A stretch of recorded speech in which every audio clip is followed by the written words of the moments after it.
Hey, how are you? I'm well. How are you? Good morning, Megan. Yes, good morning. Thank you so much for joining me on the Prosecco Please podcast. Yeah, I love it. Today our guest is Meagan Russell. She's the owner of Boxed Up Charcuterie Board Company. Is that right? That's correct. Yep. Excellent. So I'm so excited to talk to you a little bit today. How long have you had Boxed Up Charcuterie?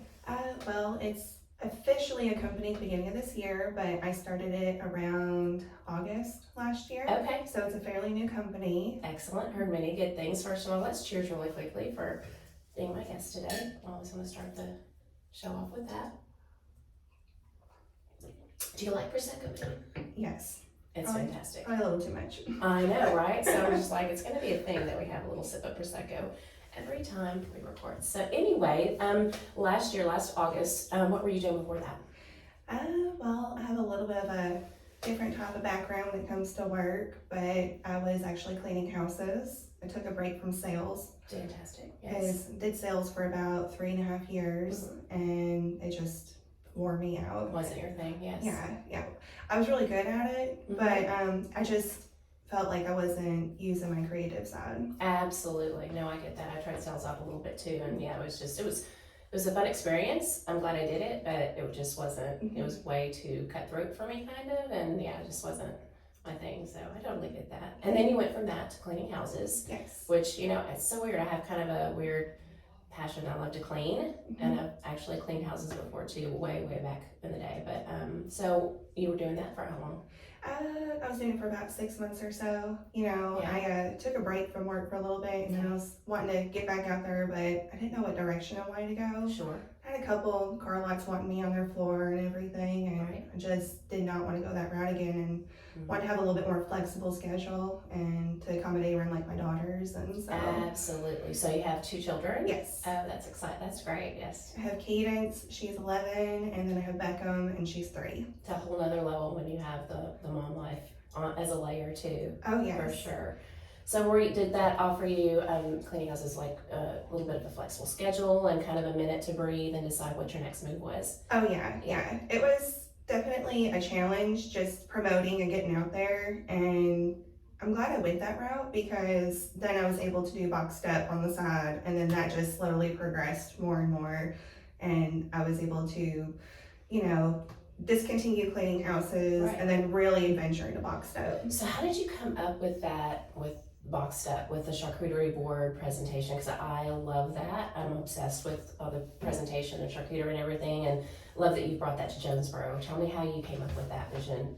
Well, I honestly didn't know this was the direction I was going to be going, and it just kind of happened. A good friend of mine reached out, and she wanted me to do her graduation party, and she had a culinary background as well. Yes. And so she was like, hey, is this something you can do? You're so creative, and I know it's right up your alley. And I was like, I can give it a whirl. And why not? Right? I mean, I've done it home for my girls here and there just for fun. And so it was fun to really take it to the next level and do a grazing table for her graduation party. Grazing table. Tell me what you put all on the grazing table. I'm sure you can do many different things, but what was that like? Oh, it was amazing. We had all sorts of different types of meats, cheese. My honey goat cheese was on there. Yum. It's phenomenal. Wow. Really, really good inside like a date. And wrap a little prosciutto around it. You should have. It's amazing. With you, maybe. I don't know. I'll we bring need you to some. taste it. We need to tasting at some point for sure. Most definitely. And then she wanted a couple other things. Philly cheesesteak dip. And so tell me about famous. Tell me about that. If we go down the food rabbit hole, I'm just going to talk all day. So what is that? It was a cream cheese, sour cream base. Then it had like shredded steak in it with pepperoncinis, all that good stuff. Okay, you're making me seriously hungry. I love to eat, but that just sounds amazing. And so you kind of thought, well, I'm doing this a little bit. What was your thought after that about kind of dabbling in it like part-time and seeing where it went? Yeah, I follow a couple of charcuterie groups on Facebook, and Pinterest is always a really great way to get some new inspiration as well. And so whenever I started doing this, I wanted to do it full time, and I started doing the boxes. So I introduced a brunch box, and the sales for that went phenomenal. And then I just started picking up little odd and end jobs for people reaching out to me on Facebook. Like, this would be nothing without Facebook. Oh, absolutely. What a great marketing tool social media is, for sure. Are you on Instagram too? I'm assuming. I All am. that tied in together. I'm trying to be better about posting on there. Sure. And yeah. so It's a job in itself sometimes, but yeah.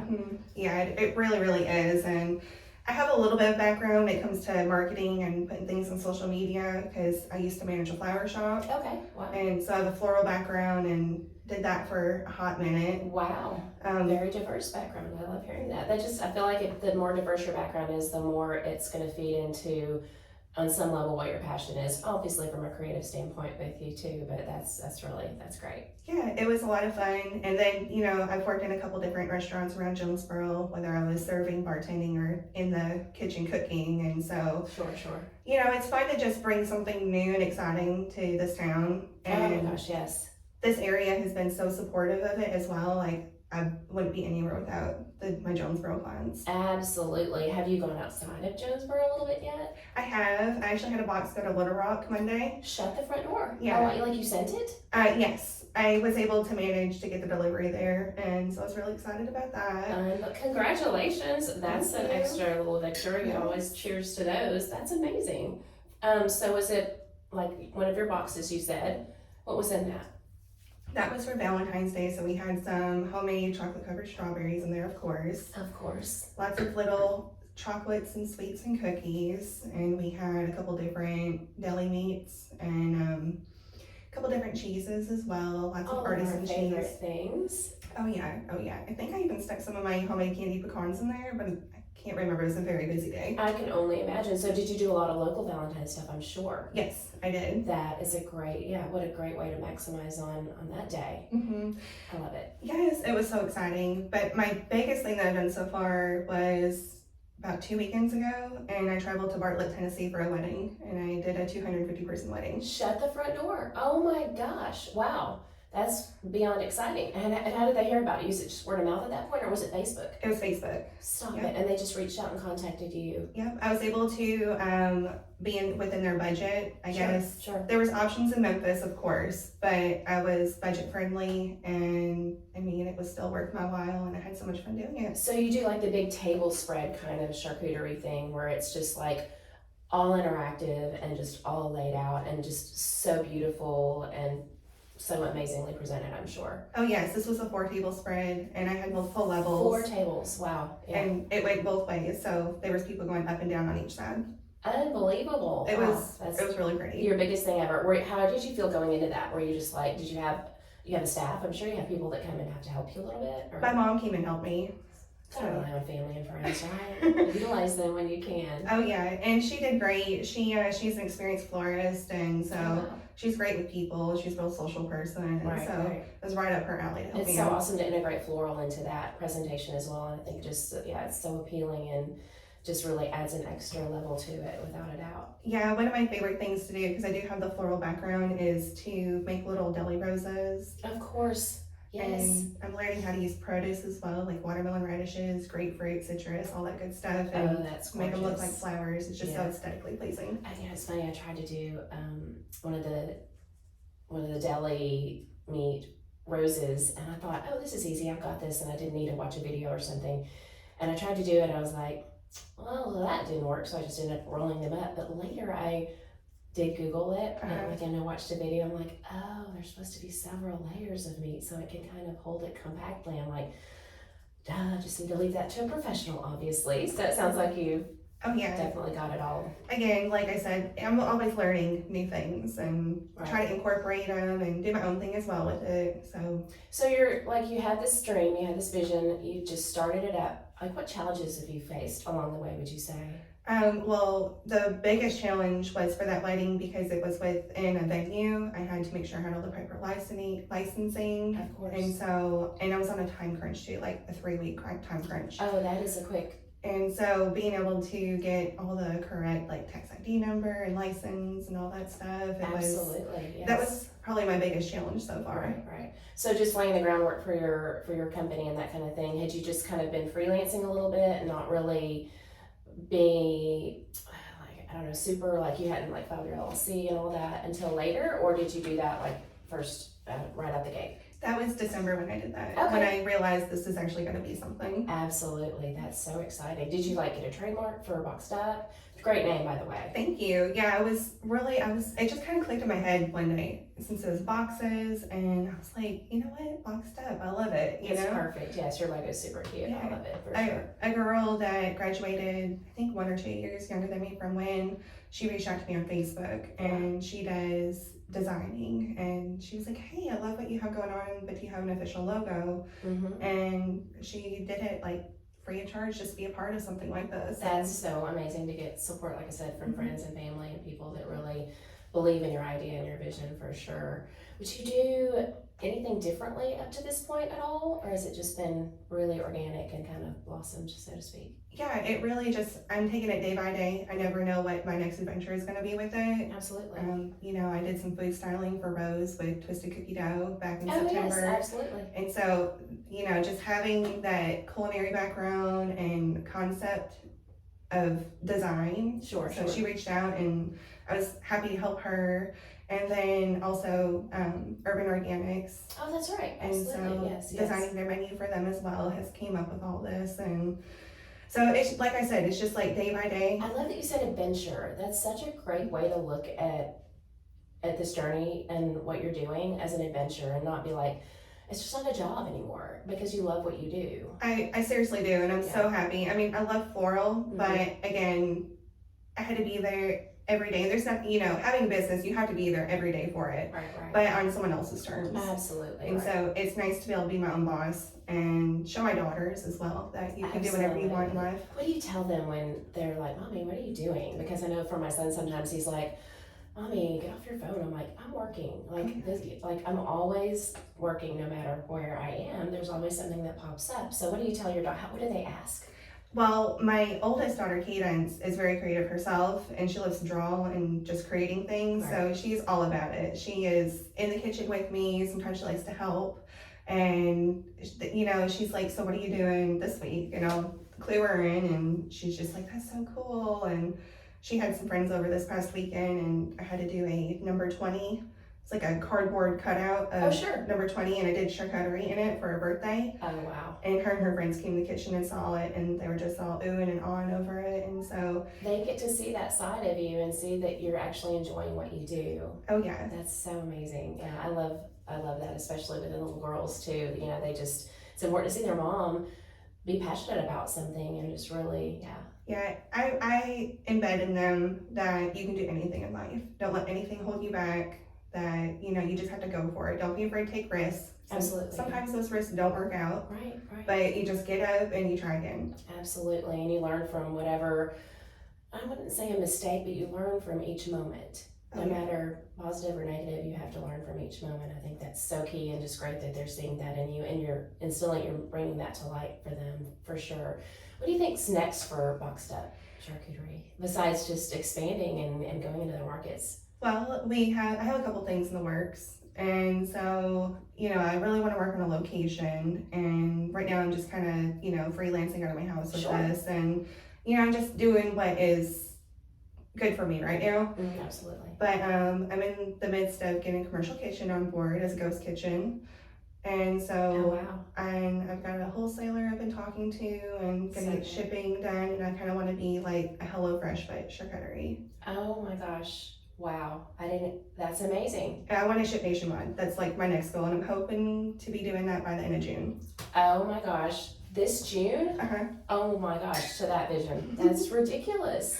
I don't think anybody's doing that right now. I don't know. I mean, maybe, but I mean, if you could do that and just go national from here, from Jonesboro, Arkansas. I mean, people, I just really want to stress to people that good things come from here, and that there's so many amazing female entrepreneurs and creative minds here. That's amazing. I'm so excited to hear about that. What do you have to do to kind of try and get that going? Well, again, get the kitchen on board and get my hours scheduled for that. Get the website developed. Michael Questenberry. Oh yes, we love the Questenberries. Yes. He's gonna help me out with that, and so we actually collabed on a box last September. Oh, wow. Weekend we did a barbecue fiesta box. Barbecue, yes, That's a great collab for sure. We did smoked brisket tacos with his barbecue sauce, and then In a charcuterie box. Oh yeah, it was a taco charcuterie box, and so yesterday was Taco Tuesday, and that's like tacos are my love language. So. Oh yeah, who doesn't love tacos? I know that, and with barbecue sauce, I mean that's just next level. Oh yeah, we did little homemade churro rosettes, so they're like little churro cookies, and wow, that sounds delicious. And I made a homemade strawberry basil salsa to dip those in. Strawberry basil salsa, never even heard of that, and I love creating new things, but that sounds insane. Oh yeah, it was delicious. Wow, what's in that? I gotta ask. Well, it was like strawberries, brown sugar, little cinnamon, and then basil. I think I did a little vanilla in it as well. That sounds insane. Just mash it all up. Way to create. So what is your culinary background? I'm so curious about that too. Well, I didn't go to school. Sure. When I was in grade school, I got home and I would watch Rachel Ray and Everyday Italian, Paula Deen, all that good stuff. Sure. And then my grandma was a really great home cook, and so that is amazing. Was always in the kitchen with her, cooking, baking. So you just learned from a young age, and it just kind of you got the itch for it and kept going. That's amazing. Yeah. I worked at therapy for a little bit. Okay. It was a thing, and right. I learned a couple of their recipes and really enjoyed it. Absolutely. And then just decided that, you know what, I want to be more than just like a home cook. Sure. And share it. Why not share your creativeness with the world? Oh yeah. What would you tell a budding female entrepreneur, someone that has those ideas and vision and may just be doing something on the regular every day, and they're like, oh, I have this idea, I want to push it forward, I just don't know how. What would you say to someone? Well, I actually like a really good friend that I've been trying to, we support each other a lot. It's not so much trying, it's we do support each other a lot, and you know, you can't doubt yourself. Right. You have to know that when you do something, give it your all. And again, like, don't be afraid to take that risk. And even if it doesn't work out, you know, try to see how you could like do it a different way. Don't be afraid to take constructive criticism from other people, right. Because you might see it one way, but it's always great to see someone else's perspective on something as well, and take that really into thought and do what you can with it. Absolutely. Like a no, I've always told myself a no is not a no. It just might be a not right now, or not this way, or just give it a minute and it'll work out. So I just don't like to ever take those no's in the most negative way. I try and think about outside the box, if you will. And I'm sure you've heard that a million times. But yeah, just really trying to figure out the best, you know, the next path to go down and figure out how to make that work. That's so amazing that you're pushing forward and getting support from people around you that really see your vision and want to support you. That's amazing. I mean, networking goes a long ways as well. Huge. You have to put yourself out there. Don't be afraid to do that. You know, I can be awkward sometimes, but understatement. yes. But you know, I've learned that that's just an obstacle I have to get around for my personal, experience. And so the more I believe in myself and I get that confidence built to do it, then it just exceeds everything. Why do you think that is? What do you think? You know, I question myself all the time about that little fear that gets in about what will people think, or you're doing a podcast, what are you doing? Like, but it's so important for me to show other female entrepreneurs here, you know, across the country as we grow, like there is support and there are people, just like you said, different perspectives. And it's so important for people to hear other people's stories. What do you think is up with that fear that creeps in a little bit? Where do you think it stems from? I honestly think that we do put ourselves out there so much, especially on social media. And I feel like everybody is just so worried about what people are going to think of them. Right. And you just have to learn to live your life and love yourself. Right. And when you do that, then you're going to be the best person you can be to do what you need to do in life. Right, absolutely, I agree. You know, and just little things like I've been recording a few of these, and I'm like, my voice is really nasally, and I'm a little sinusy right now anyway, so I'm just like, you know what, it's going to be okay. I'll just work through it. Life is life, and I don't need to have a super radio announcer voice to do this, and I don't want to be fake. And welcome to the Polish Podcast Room, you know, and this is our sponsor. We love Polish, by the way, for letting us do this. I do want to give a quick shout out. I always want to open the show with that, so that just had me segue into thank you to Polish Agency for letting us use your podcast equipment. So it's just so important. Lindsay Bowman is the owner of Polish, along with Katie Spencer, and they have this beautiful space that they're so supportive of female entrepreneurs and are willing to sponsor this. And I'll get Lindsay in here one day too to get her story, but for her to open this up and let, and share with other female entrepreneurs so they can support each other has just been huge. But we love to see it. I know, I'm so excited to see you in Jonesboro and doing something super big. And to see where it goes for your next steps, for sure. We definitely want to follow you and watch you grow, for sure. Thank you. I'm so excited that you joined me today. One last little cheers before we are finished. Meagan Russell with Boxed Up Charcuterie Board Company. Thank you so much for joining me. Thank you for having me. And with that, we'll say have a great rest of your day. Yes. I'm so glad you joined me. Thank you. Thank you for having me. We'll talk soon.